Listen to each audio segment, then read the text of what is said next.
kali ini mengenai tentang wafatnya Nabi ya. Ya. Baik, sebelum kita mulai marilah kita berdoa bersama-sama. Bismillahirrahmanirrahim. Alhamdulillahirabbil alamin. Arrahmanirrahim. Maliki yaumiddin. Iyyaka na'budu wa iyyaka nasta'in. Ihdinas siratal mustaqim. Siratal ladzina an'amta 'alaihim ghairil maghdubi 'alaihim waladdallin. Rabbighfirli wa liwalidayya. Amin. Baik, sebelum itu Bapak absen dulu ya. Ya. Siti Adinda, Adiwa. Imron, Zaitun. Baik, sudah lengkap semua ya. Anak-anak, kali ini Bapak akan menjelaskan mengenai wafatnya Nabi Muhammad SAW. Ya, sebelum Nabi Muhammad itu wafat, Nabi itu berpesan kepada Sayyidina Abu Bakar. Pada saat itu Nabi berpesan begini kepada Abu Bakar, bahwasanya Nabi bersabda begini, ummati, ummati, ummati. Nah, Nabi sampai bersabda 3 kali itu dengan kata ummati, ummati, ummati itu, bahwasanya Nabi itu masih kasihan terhadap umatnya, yang mana umatku, umatku, umatku. Nabi berpesan begitu kepada Sayyidina Umar, karena mengingat umatnya itu takut melakukan perkara keji ketika Nabi Muhammad tidak ada. Nah, pada saat itu, pada 3 bulan setelah haji wada ya, setelah haji wada itu Rasulullah sakit demam, beliau selama 14 hari. Selama 14 hari, saat demamnya bertambah, Nabi atau Rasulullah tidak mampu untuk menjadi imam di waktu sholat. Nah, ketika Nabi itu mau sholat, Nabi itu tidak mampu ketika untuk menjadi imam ketika di masjid. Jadi lalu ketika kalinya beliau hendak mengimami sholat, namun pingsan karena kesakitan. Nah, ketika Nabi hendak mau menjadi imam, Nabi itu pingsan seketika saking sakitnya Rasulullah pada saat itu. Lalu sahabat Abu Bakar menggantikan beliau menjadi imam sholat. Nah, seketika Nabi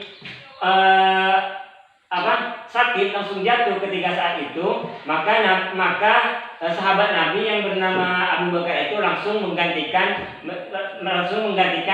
menjadi imam pada saat itu. Nah, pada saat itulah Rasulullah mengetahui bahwa kaum muslimin berkumpul di masjid memesankan dan berduka atas sakitnya beliau. Nah, pada saat itulah kaum muslimin berkumpul di suatu masjid itu, kedukaan atas Nabi yang sakit parah ini. Terus pada saat itu juga menjelang akhir hayatnya Rasulullah berwasiat agar berpegang teguh kepada Al-Quran dan hadis. Nah, ketika Nabi wafat, Nabi juga berpesan kepada umatnya melalui khalifah tersebut, berpesan bahwasanya selalu berpegang teguh terhadap Al-Quran dan hadis. Nah, itulah pokok utama kita terhadap Al-Quran dan hadis, untuk menjalankan syariat-syariat yang berada di Al-Quran dan hadis. Nah, begitu pesan Nabi, ialah harus berpegang teguh kepada Al-Quran dan hadis tersebut.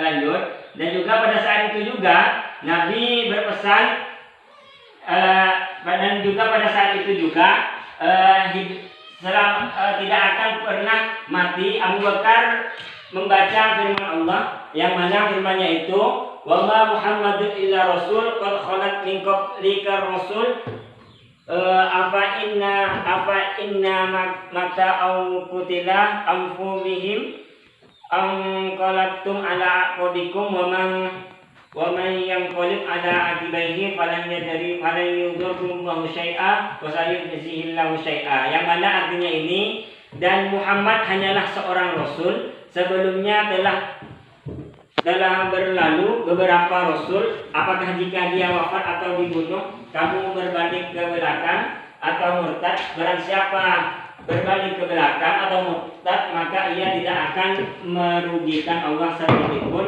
Allah akan memberi balasan kepada orang yang bersyukur. Nah, jadi dari arti dari kalimat kalimat kalam Al-Quran ini yang dibacakan atau yang dibacakan ya oleh Abu Bakar ini, bahwasanya ketika Nabi wafat ini tidak akan mungkin ada Nabi selain Nabi Muhammad. Dan apabila ada yang mengaku Nabi, lalu si orang itu percaya terhadap Nabi yang baru itu, maka orang yang percaya terhadap Nabi yang setelah Nabi Muhammad ini, maka orang itu kufur, ingkar. Maka Allah akan memberi balasan kepada orang-orang tersebut. Nah, bisa dipahami ya dari hadis dari Al-Quran tersebut. Dan juga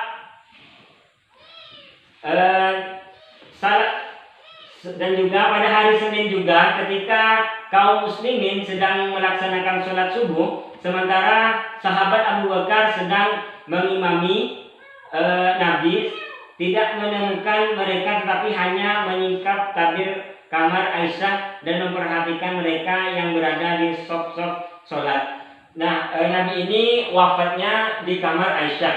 Nah, kemudian Nabi mempercayakan kaum Ansor kepada Muhajirin dan sebaliknya. Terus Nabi itu percaya terhadap kaum Ansor kepada Muhajirin dan juga sebaliknya. Menjelang akhir wafatnya Rasulullah, berwasiat agar dan juga Nabi mengingatkan kepada sahabat harus berpegang teguh terhadap ajaran Al-Quran dan hadis. Mungkin hanya ini yang bisa saya sampaikan. Kurang lebihnya saya mohon maaf. Kurang lebihnya mohon maaf. Wallahu muwaffiq ila aqwamit thoriq. Assalamualaikum warahmatullahi wabarakatuh. Waalaikumsalam warahmatullahi wabarakatuh.